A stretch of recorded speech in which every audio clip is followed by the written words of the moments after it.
이 프로그램은 여러분의 소중한 후원으로 제작됐습니다.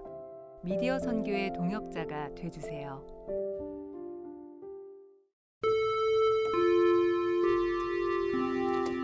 안녕하세요. 한 주간 다 잘 지내셨습니까? 네. 창세기가 재밌죠? 네, 너무 재밌어요. 네. 예. 질문할 걸 오늘도 많이들 가져오셨죠? 질문을 하기 전에 복습부터 하겠습니다. 와. 첫째 날부터 여섯째 날까지 하나님께서 뭘 창조하셨는가? 그걸 우리가 알아야 될 거 아닙니까? 맞아요. 첫째, 둘째, 셋째 날은 공간을 만드시고 네. 넷째, 다섯째, 여섯째는 그 빈 공간에 하나님께서 생명체. 채우셨다. 네. 네. 첫째 날이 뭡니까? 빛, 빛. 빛. 둘째 날에 땅. 궁창, 궁창. 궁창 아래의 물과 궁창 위의 물로. 셋째 날에 바다, 땅. 바다와 바다와 그렇죠. 식물? 헷갈리지 마시고 첫째 날에 빛 이건 다 알지요. 둘째 날에 궁창인데 궁창 아래의 물과 궁창 위의 위의 위의 물. 물. 그럼 궁창 아래에 물이 있는 것을 물을 모아서 바다. 바다로. 네. 네. 물이 없는 곳은 땅, 땅으로. 네. 네. 그럼 땅에서는 식물이잖아요. 식물. 그 셋째 날은 땅, 바다, 식물. 식물. 네. 넷째 날은 첫째 날과 연관해서 채운 것. 네. 해, 달, 별. 별, 다섯째 날은 조류. 조류, 조류와 어류. 어류와 여섯째 날은 동물들. 그렇죠. 육상 동물과 사람. 네. 사람. 이렇게 생각하시면 되겠습니다. 아, 이게 창세기를 맨날 이렇게 읽었는데도 아, 이게 헷갈려. 이게 정말. 진짜. 그렇습니다. 네. 이게 또 우리랑 조금 이게 지금하고 분류가 좀 다른 부분도 나오고 해서 쉽게 외우는 것 같은데 은근히 헷갈립니다. 네. 자, 그럼 오늘도 한번 정리를 잘 해보도록 하겠습니다. 네. 네. 오늘 수업 창세기 3강 천지창조 이야기 2. 오늘은 20절에 다섯째 날부터 보도록 하겠습니다. 자, 20절부터 23절까지 수지 씨가 한번 다섯째 날 한번 읽어 주십시오. 하나님이 이르시되 물들은 생물을 번성하게 하라. 땅이 하늘의 궁창에는 새가 나르라 하시고 하나님이 큰 바다 짐승들과 물에서 번성하여 움직이는 모든 생물을 그 종류대로 날개 있는 모든 새를 그 종류대로 창조하시니 하나님이 보시기에 좋았더라. 하나님이 그들에게 복을 주시며 이르시되 생육하고 번성하여 여러 바닷물에 충만하라. 새들도 땅에 번성하라 하시니라. 저녁이 되고 아침이 되니 이는 다섯째 날이니라. 아, 잘 읽어 주셨습니다. 자, 다섯째 날 조류와 어류를 하나님께서 만드셨다 하는 거죠. 네. 20절에 보면 하나님이 이르시되 물들은 생물을 번성하게 하라. 그러니까 생물들이 이제 자라나게 하라. 이 생물이라는 단어가 나옵니다. 생물. 이 생물이라는 단어는요, 살아있는 피조물 이런 뜻입니다. 영어로 living creature거든요. 살아있는 거. 생물. 가만히 생각하면 좀 이상합니다. 왜? 20절 전에 생물이 없었을까요? 하나님께서 셋째 날 뭐 만드셨습니까? 셋째 날. 식물을 식물. 이미 만드셨는데. 네, 그렇죠. 네. 11절에 보면 땅은 풀과 씨 맺는 채소와 씨 가진 열매 맺는 나무를 내라. 그 다 식물을 만드셨잖아요. 네. 식물은 생물이 아닌가요? 그죠? 식물이 보규 씨 생물입니까? 무생물입니까? 생물입니다. 생물이죠. 근데 그러면 오늘 20절은 어떻게 될까요? 생물을 번성하게. 번성하게 하라 그랬잖아요. 식물도 이렇게 네. 민들레 홀씨가 가면 네. 이렇게 민들레가 더 많이 자라기도 하고 하잖아요. 네, 네. 그러니까 제가 이걸 질문한 이유는 지난주에 말씀드린 대로 창세기는 하나님의 창조 이야기를 그 고대 그 사람들의 이해할 수 있는 세계관에서 그 사람들이 이해할 수 있는 단어로 묘사한 것이다. 이렇게 말씀드렸죠. 그래서 궁창 위의 물과 궁창 아래의 물. 요즘의 세계관하고는 다르거든요. 네. 그렇지만 그 당시에 하나님이 창조하셨다는 사실을 그 당시 사람들의 이해할 수 있는 범위 안에서 이해할 수 있는 언어로 써서 사용했다. 그런데 20절에 하나님이 이르시되 물들은 생물을 번성하게 하라. 이 생물은 생명 있는 피조물인데요. 자, 이게 이제 우리가 알고 있는 생물과 그 당시 사람들이 이해하는 생물이 다른 점이 하나 있습니다. 성경을 하나 찾아보시죠. 구약 성경 레위기 17장 11절입니다. 찾기 전에 한번 생각해 보세요. 왜 레위기를 읽으라고 할까? 레위기가 뭐에 대한 책입니까? 레위기가 제사. 제사. 네. 제사의 제물들은 주로 뭡니까? 동물. 동물들이죠. 네네. 비둘기, 네. 양, 소 이런 거잖아요. 네. 그러면 레위기 17장 11절에 뭐가 있길래 제가 여러분과 읽어보라고 했을까요? 눈치로 생각해 보세요. 피 얘기가 있네. 아, 그렇죠. 피. 우와. 자, 17장 11절. 그럼 수지 씨 한번 읽어보십시오. 육체의 생명은 피에 있음이라. 내가 이 피를 너희에게 주어 제단에 뿌려 너희의 생명을 위하여 속죄하게 하였나니 생명이 피에 있으므로 피가 죄를 속하느니라. 자, 육체의 생명은 어디에 있다고요? 피. 피에 있다. 11절 마지막에도 생명이 피에 있다. 네. 식물이 피가 없죠. 그렇네요. 진짜. 그러니까 생물이라는 단어를 같이 써도 그 당시 사람들은 살아있는 하나님의 피조물은 피가 있는 것을 생물이라고 본 겁니다. 그러니까 거듭 말씀드리지만 오늘 우리의 상식과 우리의 과학적 세계관으로 창세기를 읽다 보면 고개가 갸우뚱거려지는 게 당연한 겁니다. 그래서 틀린 게 아니라 그 당시 사람들이 생각하는 개념과 오늘날 다른 거죠. 그러면 20절로 다시 돌아가면 네. 새가 나오죠. 네. 네. 그리고 새가 조류잖아요. 네. 어류가 나오죠. 네. 그러면 이게 다 조류들은 다 피가 있잖아요. 피가 있어요. 어류들. 그러니까 피가 있는 것이 생물이다. 생물이구나. 그 기준으로 보니까 식물은 네. 그 당시 사람들의 기준으로는 그렇게 분류하지 않은 거죠. 이게 차이가 드러난다. 아. 이걸 여러분 참고로 네. 알아두십시오. 네. 자, 좀 더 보겠습니다. 21절.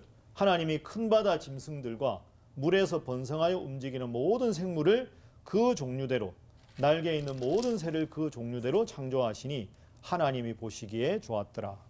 지난주에 우리가 큰 바다 짐승들에 대해서 공부했었습니다. 네. 그렇죠? 큰 바다 짐승들은 그 당시에 사람들 보기에는 신이다. 네. 신적인 존재로 생각했는데 하나님께서는 그 신적인 존재라고 여겨지는 그것들도 하나님이 창조하신 피조물에 불과하다. 그걸 지금 드러내기 위해서 의도적으로 큰 바다 짐승들이라는 단어를 사용하신 거죠.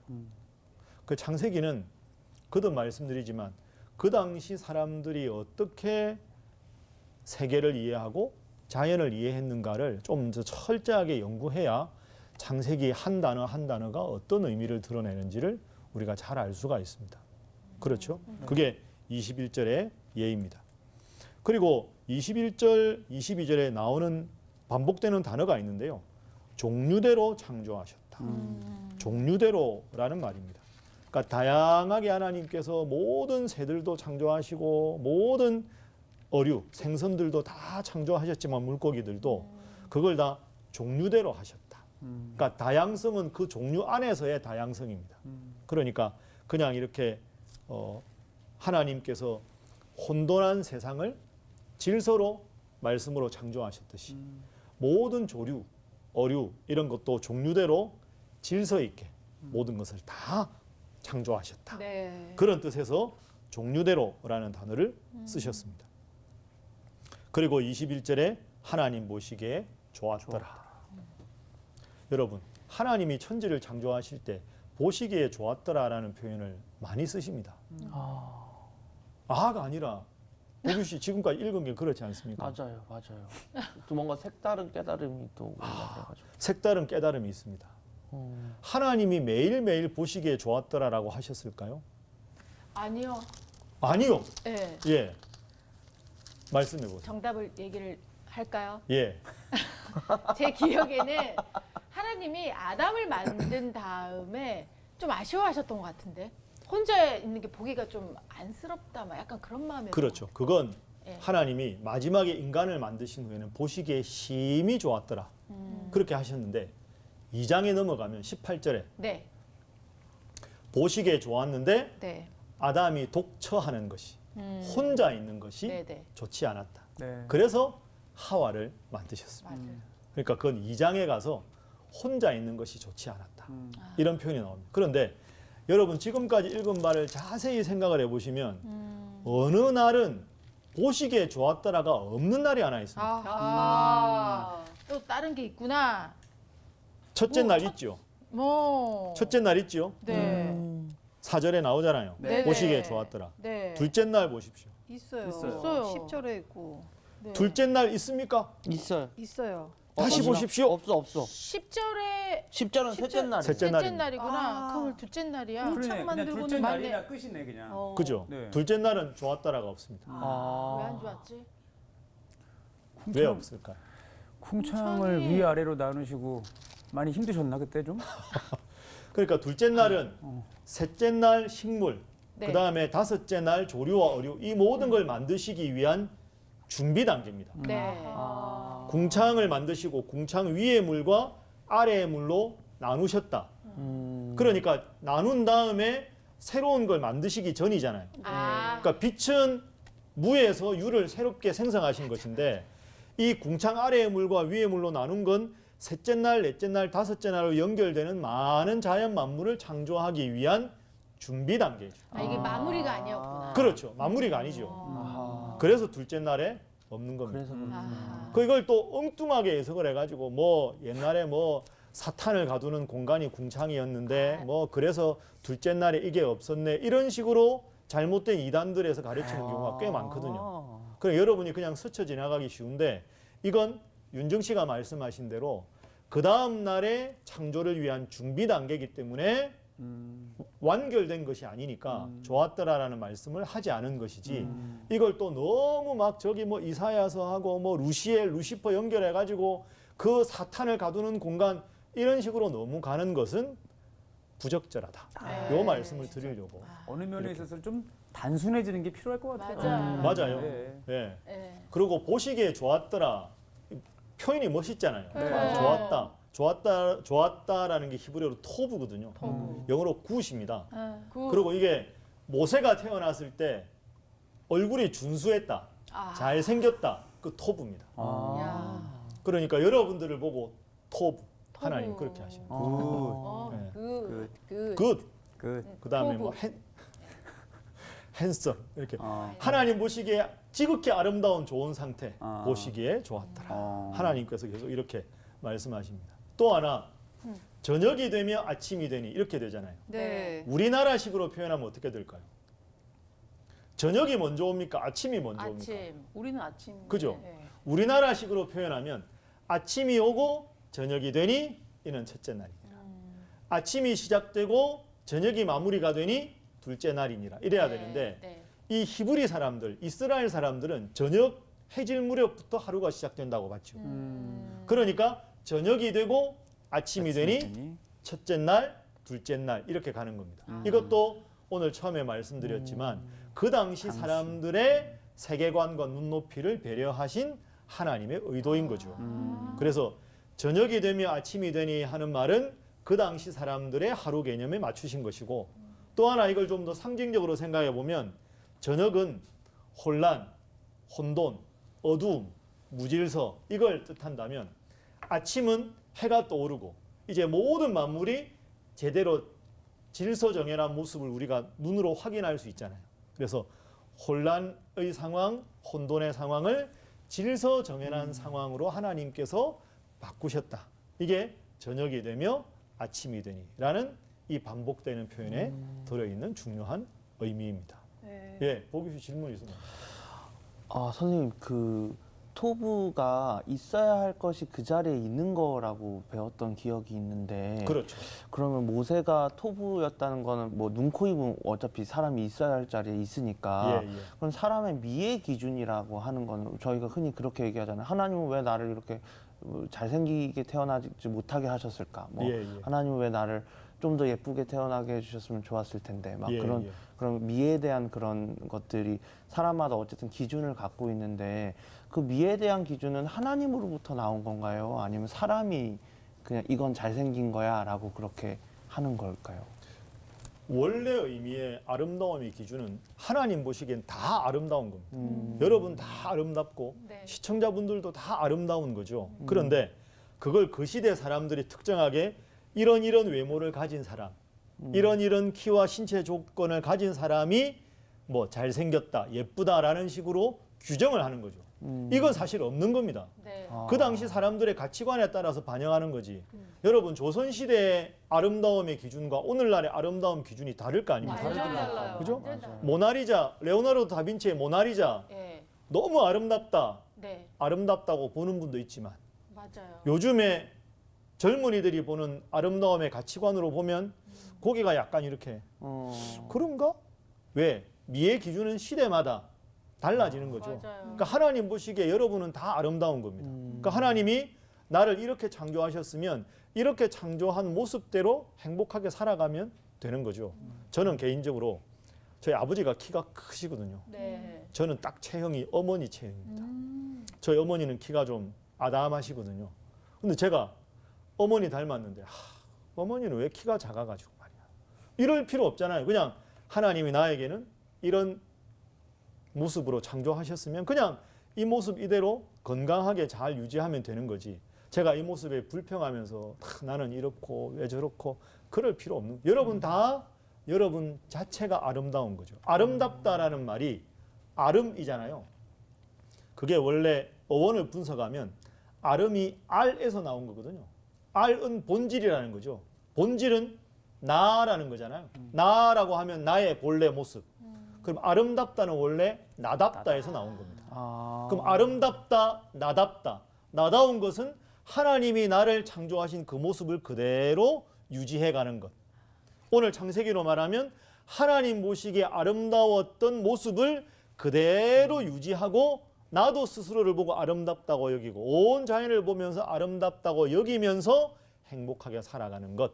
그것이 우리의 태도인 거죠. 네. 그러니까 여러분 열등감 갖지 마시고요. 네. 그 사람들의 세상 사람들의 기준으로 너무 나를 맞출 필요는 없다. 나는 나대로 하나님이 아름답게 창조하셨다.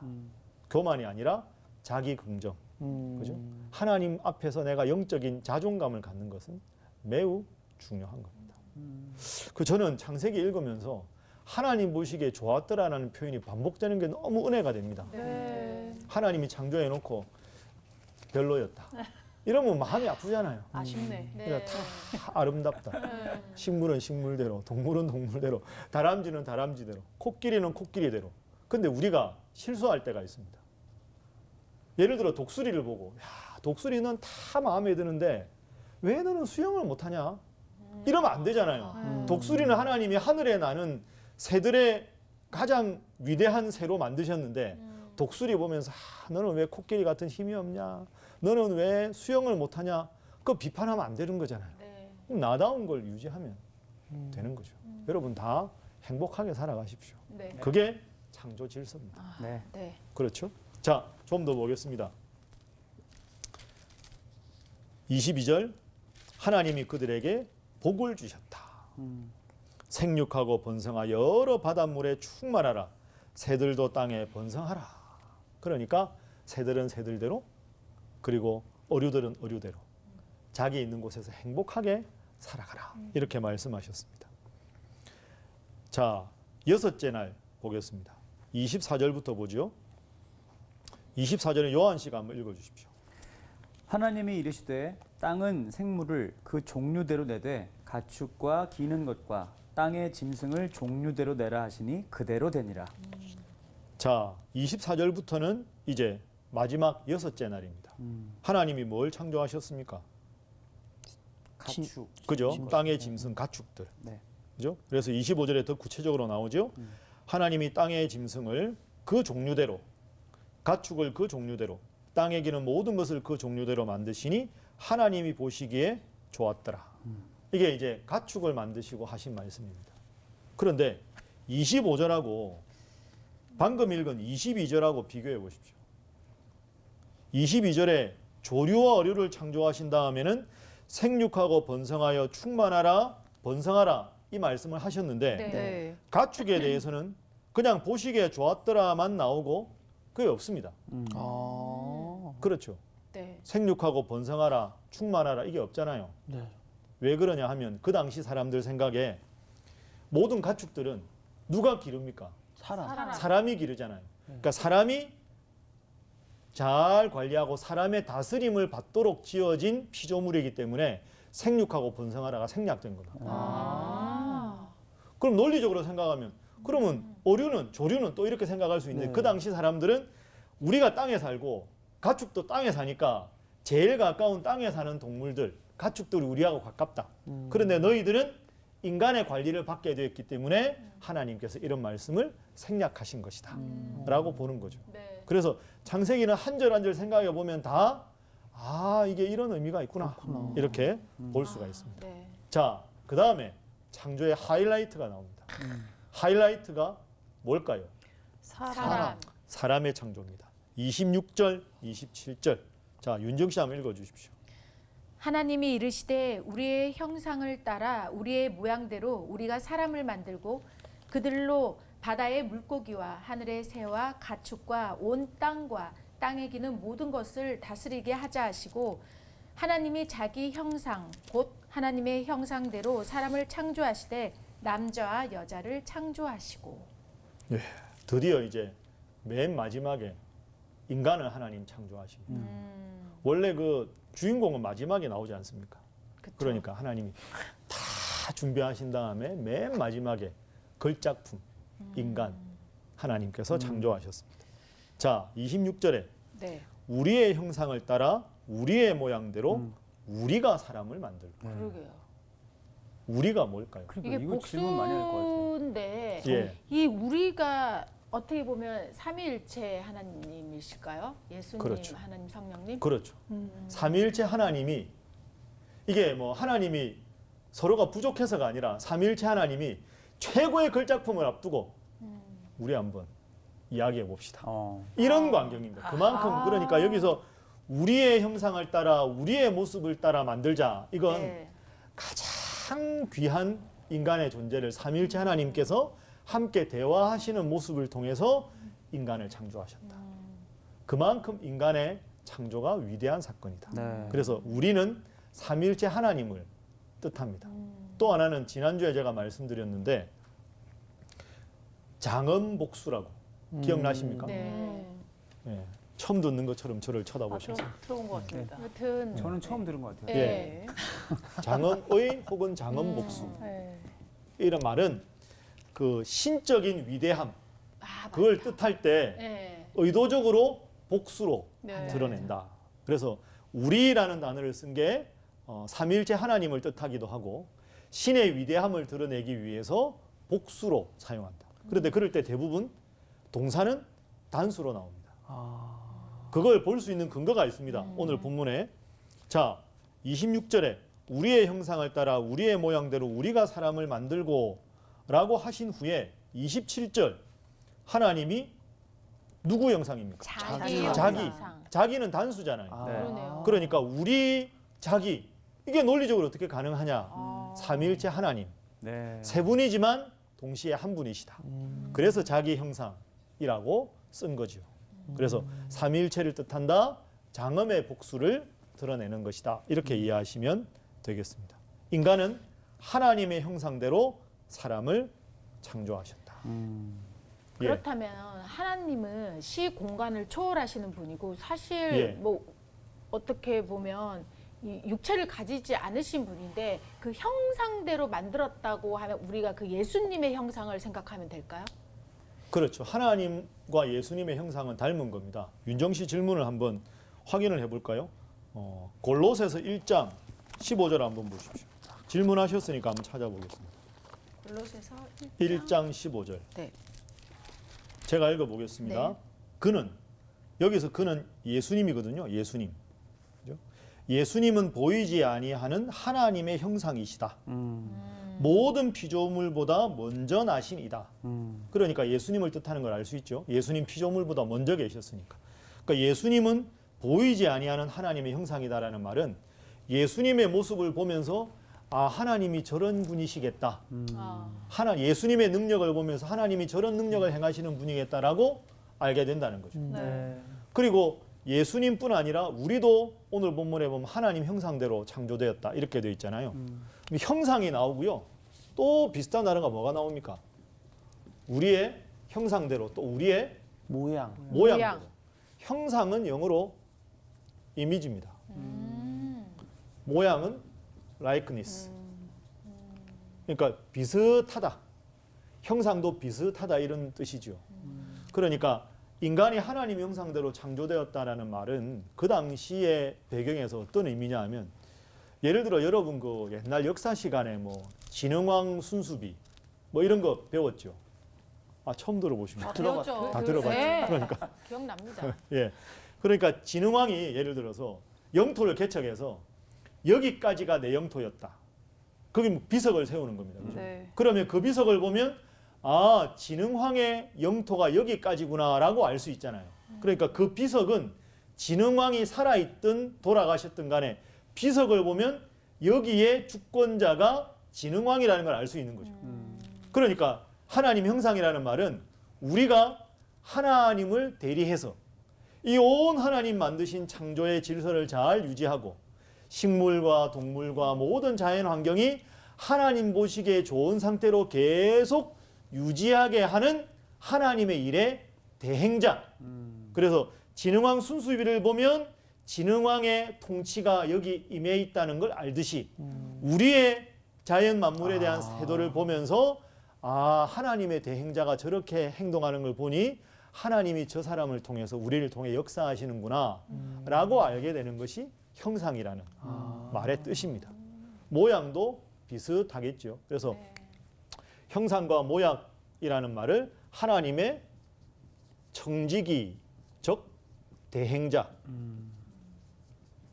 아닌 건 뭡니까? 지배자는 아닙니다. 이걸 우리가 잘 이해해야 합니다. 생육하라, 번성하라, 땅에 충만하라, 땅을 정복하라, 다스리라. 이 5가지 중에 특히 다스리라는 건 인간이 그러면 이 자연 만물을 마음대로 파괴하고 마음대로 착취하고 그냥 인간의 욕심에 따라 무분별하게 자연을 파괴해도 되는구나. 그게 아닙니다. 하나님께서 지금 하나님 형상대로 하나님 모양대로 우리 인간을 창조하신 후에 하나님 보시기에 좋았던 이 온 만물을 나를 대신해서 청지기로 잘 관리해서 대행. 보시기에 좋았던 상태를 계속 유지하도록 하라. 그게 다스리라는 말씀의 뜻이지. 이걸 잘못 해석해서 무분별한 착취를 성경은 정당화하고 있다. 그건 결코 성경의 세계관이 아닙니다. 네. 그러면 상상을 해보시죠. 사자가, 독수리가, 새들이, 온 식물이 인간의 하나님의 뜻에 따라서 아름답게 온 자연 만물과 더불어 살아가는 모습을 보며 온 세상 만물들이 아, 하나님께서 인간을 당신의 형상대로 창조해서 우리 자연이 이렇게 아름답게 유지할 수 있도록 해 주셨구나 라고 느낄 수 있도록 하라. 이게 하나님의 형상, 하나님의 모양, 그리고 생육하고 번성하여 땅을 충만하고 정복하고 다스리라는 하나님의 명령이다. 그래서 오늘 어떻게 보면 제일 중요한 게 이겁니다. 그래서 자연을 보호해야 합니다.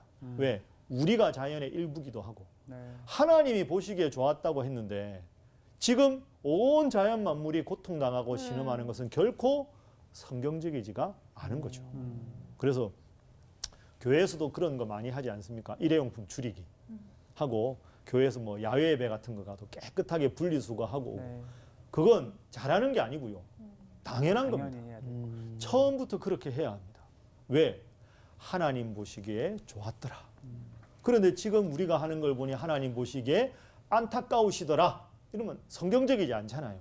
그런 의미에서 환경 보존은 우리의 선택이 아니라 당위적인 하나님의 명령이다. 네. 이렇게 우리가 봐야 합니다.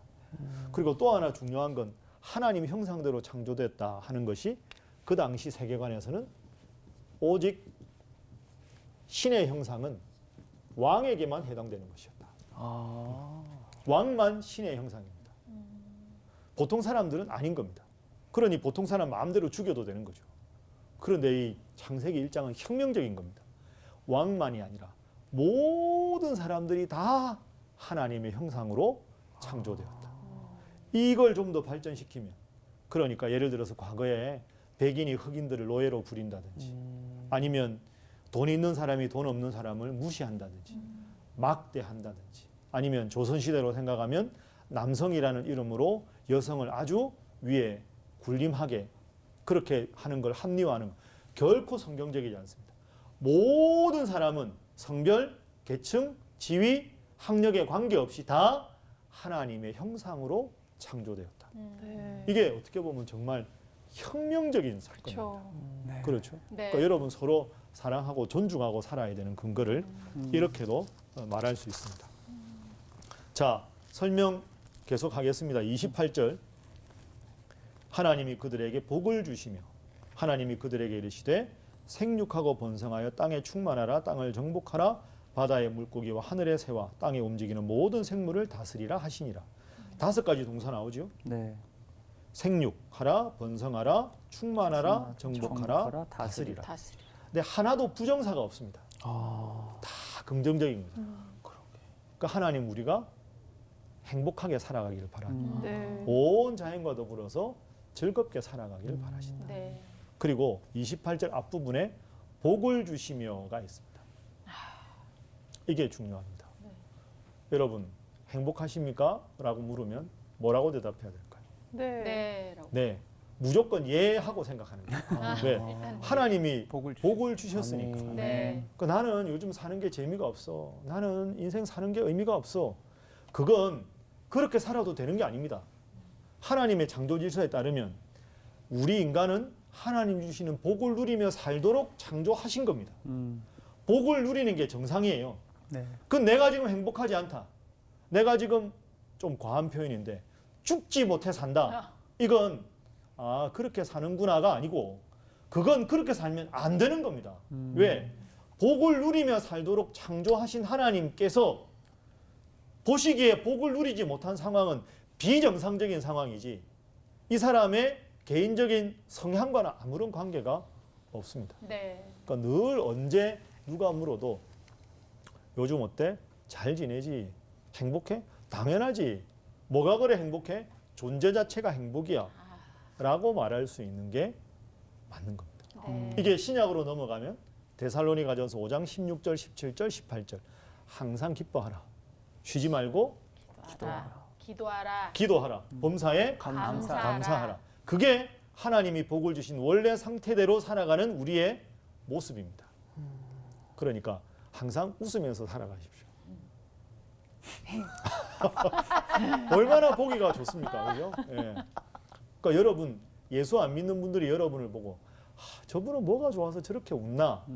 이런 말을 들어야 합니다. 네. 저분 인상을 보니 교회 안 다녀야 되겠다. 큰일 납니다. 네. 항상 지금처럼 이렇게 웃으면서 지내는 것이 성경적인 원리다 생각하십시오. 네. 네. 자, 이어서 29절, 30절, 31절 요한 씨가 마지막 3절 읽어주십시오. 하나님이 이르시되 내가 온 지면에 씨 맺는 모든 채소와 씨 가진 열매 맺는 모든 나무를 너희에게 주노니 너희의 먹을 거리가 되리라. 또 땅의 모든 짐승과 하늘의 모든 새와 생명이 있어 땅에 기는 모든 것에게는 내가 모든 푸른 풀을 먹을 거리로 주노라 하시니 그대로 되니라. 하나님이 지으신 그 모든 것을 보시니 보시기에 심히 좋았더라. 저녁이 되고 아침이 되니 이는 6째 날이니라. 하나님께서 복을 주시고 모든 것을 풍요롭게 즐기고 먹으라 이렇게 하나님께서 말씀을 하셨습니다. 자, 제가 여기서 중요한 게 이 모든 자연 만물에 대해서 지배자가 아니라 청지기로서 잘 관리하라 이렇게 말씀을 드렸는데요. 이 창세기의 말씀을 신약에 가면 예수님도 비슷한 말씀을 하십니다. 지배자가 아니라 청지기로 모든 자연 만물이 다 아름답게 조화롭게 파괴하지 않고 모든 것이 잘 좋은 상태로 유지되도록 하라 하는 거에 제일 좋은 예가 양과 목자입니다. 네. 목자는 양을 소유한 것처럼 보이잖아요. 그러나 목자의 사명은 뭡니까? 양이 행복하게, 양이 잘 건강하게 지내도록 하는 겁니다. 요한복음 10장 한번 찾아보십시오. 이게 아주 오늘 본문의 마지막 부분과 중요한 연관이 되는 부분입니다. 요한복음 10장. 나는 선한 목자라. 우리가 요한복음 할 때 배운 내용인데요. 네. 예수님이 목자면 우리는 뭡니까? 양. 양이잖아요. 자, 10장 10절. 수지 씨 한번 읽어 주십시오. 도둑이 오는 것은 도둑질하고 죽이고 멸망시키려는 것뿐이요 내가 온 것은 양으로 생명을 얻게 하고 더 풍성히 얻게 하려는 것이라. 그렇죠. 내가 온 것은 목자인 내가 할 일은 너희 양들로 하여금 생명을 얻게 하고 더 풍성히 얻게 하려는 것이다. 이게 하나님께서 생육하고 번성하고 땅을 정복하고 다스리고 충만하라고 하신 말씀의 뜻입니다. 온 자연 만물이 아름답고 풍요로운 상태로 계속 될 수 있는 목자 역할을 너희가 하라. 이것이 창세기 1장과 연결이 되는 거죠. 자, 오늘 우리가 창세기 1장 1절부터 끝절까지 한번 다루어 보았습니다. 반복되는 구조를 한번 기억해 보십시오. 창세기 1장을 우리가 엿새까지 쭉 보니까요. 반복이 됩니다. 패턴이. 네. 어떻게 반복이 됩니까? 맨 처음에 하나님이 뭐 어떻게 하십니까? 창조. 말씀을 하시죠. 네. 네. 뭐 빛이 있으라. 조류와 우리와 있으라라고 말씀하십니다. 그 다음에는 있으라 하니까 생겨. 생겼어요. 예, 생깁니다. 네. 생기고 그 다음에는 보시기에 좋았더라. 좋았더라. 그러니까 있으라 하니까 있고 있는 모습이 보기에 좋았다. 좋았다. 이 구조가 계속 반복되는 것이 창세기 1장의 구조다. 이걸 기본적으로 생각하십시오. 두 번째, 하나님이 모든 만물을 창조하신 것은 말씀으로 창조하셨다. 네. 그래서 하나님 말씀에 따라서 혼돈과 혼란의 상태가 질서의 상태로 바뀌었다.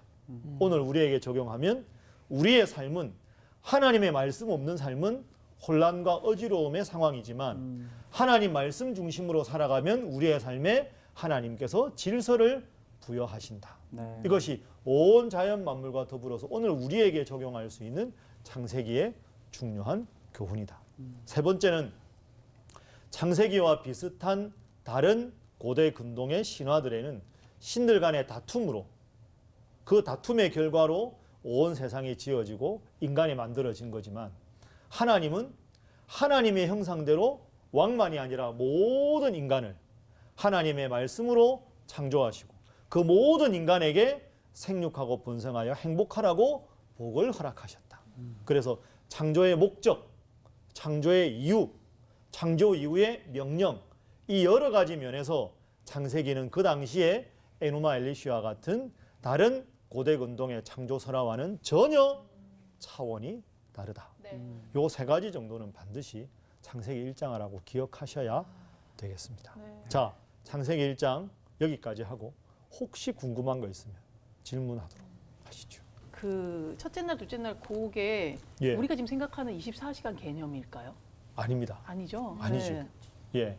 그러니까 이 당시 사람들의 이해 안에서 이 말씀을 하신 거지 첫째 날부터 여섯째 날까지 우리가 지금 알고 있는 것과는 다른 거죠. 예를 들어서 엄청나게 긴 시간. 그렇죠. 신약에 가면 죽게는 하루가 천년 같고 천년이 하루 같다. 네. 그렇기 때문에 이 시간 개념이 오늘날과 똑같다라고 보기에는 어렵습니다. 또 그렇다고 해서 네. 주께서는 하루가 천년이고 천년이 하루라고 하루가 천년이니까 뭐 창조가 6천년에 완성됐다. 그렇게 보는 것도 좀 너무 문자적으로 이해한 것이고 제일 중요한 건 하나님께서 왜 이 온 세상을 창조하셨는가? 맞아. 어떻게 창조하셨는가? 말씀으로 창조하셨다. 모든 창조의 최고의 걸작품으로 우리 인간을 창조하셨다. 그러니까 창세기는 창조의 목적, 창조의 방법, 인간의 지위 이런 것들을 창세기는 오늘 우리에게 말해준다. 이에 반해서 과학은 인류가 왜 생겼는가 대답할 수 없고 인간의 삶의 목적이 무엇인가 말할 수 없고 우주가 어떤 상태가 완벽한 상태인가를 말할 수 없고 인간의 끝과 우주의 끝이 무엇인가를 말할 수 없다. 다만 우주 삼라만상의 모든 현상이 어떤 관계에 의해서 이 모든 것이 질서가 있는가를 현상을 놓고 분석하는 것만이 과학의 역할이다. 그래서 창조의 목적, 의도, 방법은 창세기가 말하고 창조 세계의 현상에 대한 설명을 하는 것이 과학이다. 그러므로 창세기 이야기와 과학적인 창세기에 대한 접근은 기본적으로는 많은 차이가 난다. 더 한 번 더 나아가면 그래서 현대 과학주의 세계관에 가지고 이 창세기를 이해해서 틀렸다, 맞다, 그러다라고 보는 것은 창세기의 근본 의도를 잘못 이해한 것이다. 여기까지 1장을 딱 정리하고 2장 딱 넘어가면 하나님이 인간을 창조하신 이야기를 중심으로 1장의 이야기를 새로운 각도에서 설명하고 있습니다. 새로운 각도에 설명하는 것은 새로운 다음 시간에 나누어 보도록 하겠습니다. 네. 오늘은 여기까지 하겠습니다. 감사합니다.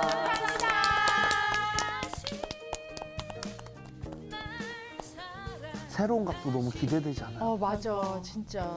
지금 보니까 이게 지금 어떻게 보면은 설비공사, 전기공사 엄청나게 멋있는 집을 인테리어까지 세밀하게 해서 청지기적 대행자를 만들어서 맡긴 건데 지금 우리가 그 집을 너무 엉망으로 쓰고 있는 거 아닌가라는 반성이 들었습니다. 저도 이 맨 마지막에 하나님이 이제 사람을 다 지으시고 이제 마무리까지 다 하시고 난 뒤에 심히 좋았더라라고 되어 있잖아요. 하나님 너무 만족하고 너무 기뻐했는데 내가 그 창조의 원래대로의 모습으로 살아가고 있지 않는 게 너무 죄송스럽다는 생각이 들고, 그리고 하나님이 창조를 할 때 어떤 도구를 사용하지 않고 말씀으로 창조를 했잖아요.